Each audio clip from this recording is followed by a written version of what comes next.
Chairman, and I want to thank our Senator Collins as well. Thank you all for being here, and thank you for your service. Thank you, Secretary Del Toro, for the visit to my office several weeks ago. Over the past year, you and other defense leaders have spoken about the urgent need to increase production, particularly in munitions, to replenish our stockpiles and be ready for future contingencies.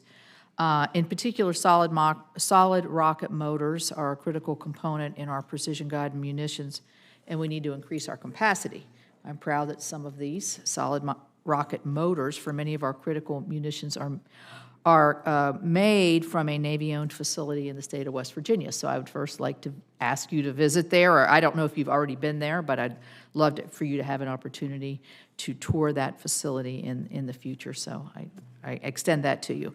But Mr. Secretary, how important is the production of these solid rocket motors to our national security objectives and readiness? And where are we on the pendulum here? I know we've expended a lot.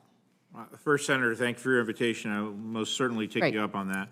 And not just to visit West Virginia, because it is a wonderful state, but because of the criticality of these solid rocket motors. And we are a bit of an extremis in terms of being able to produce these at the rates that we actually need in the future.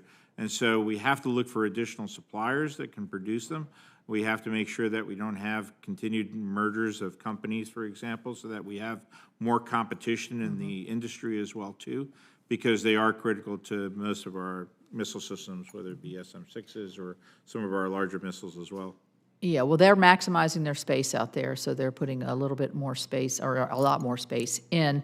Let me ask you this. Is the impact of this anything to do with the munitions that we've sent to Ukraine, or is that why, are we stockpiling enough there, or is it just hard to keep up with the production?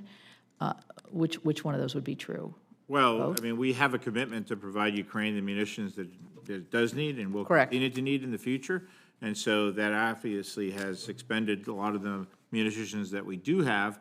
Therefore, we have to make a commitment to increasing munitions across the board. The Office of Secretary of Defense, the Undersecretary of Defense for Acquisition and Sustainment has been completely devoted to this effort, working with manufacturers across the country, around the world indeed. Secretary of Defense himself has invested a tremendous amount of time to working with other nations to ensure that we bring as many munitions as possible to the support of Ukraine.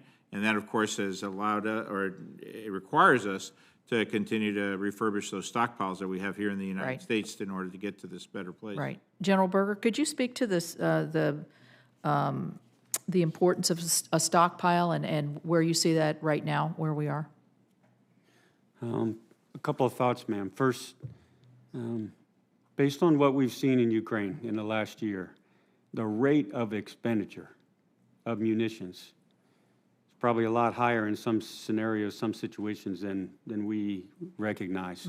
It's a good, in other words, a good reminder to the rest of us, war isn't a 48, 72-hour kind of event all the time. And every day, every week, the expenditure amounts are very high.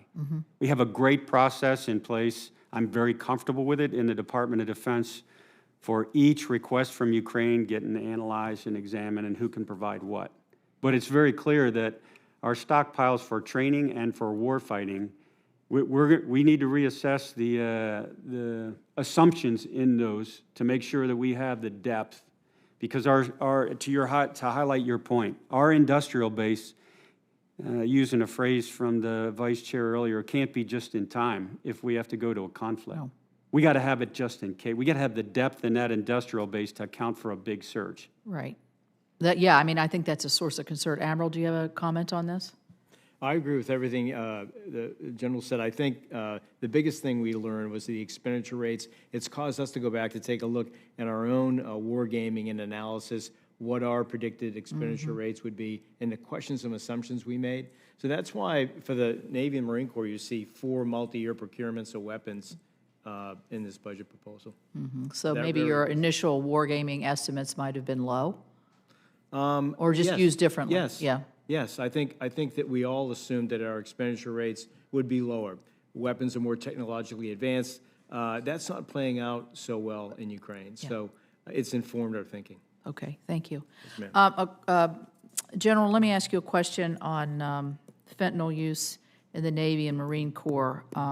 It's a national problem.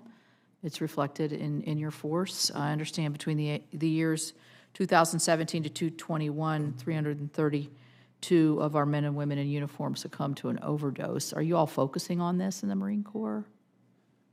Absolutely, yes. I would say anywhere that you travel in the Navy and Marine Corps, you're on any base, any station, you're going to find fentanyl as a top of the list discussion when it comes to the drug issues that are difficult to detect and readily available and affordable. Absolutely. And it is, to your point, it is a killer. Every commander, every leader, enlisted officer is focused on it. To answer your question, yes, ma'am. Well, thank you. Yeah, and Mr. Secretary, I'm sure that would be the same with you. I'm out of time, but I would say it's such a different substance and so lethal. You know, I think on the prevention and education side, you can't over-educate and overemphasize. Just because you're taking a little pill doesn't mean that this little pill is actually what they say it is.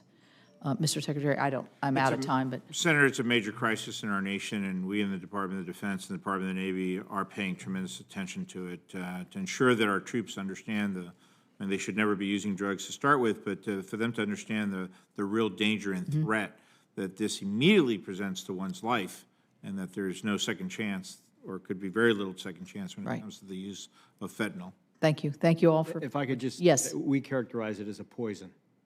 Good. To your point. Good. It is. You don't know what you're putting in your body. It's killing people, 107,000. Yeah. Well, thank you all very much. It's a tough fight. Thank you. Senator Collins.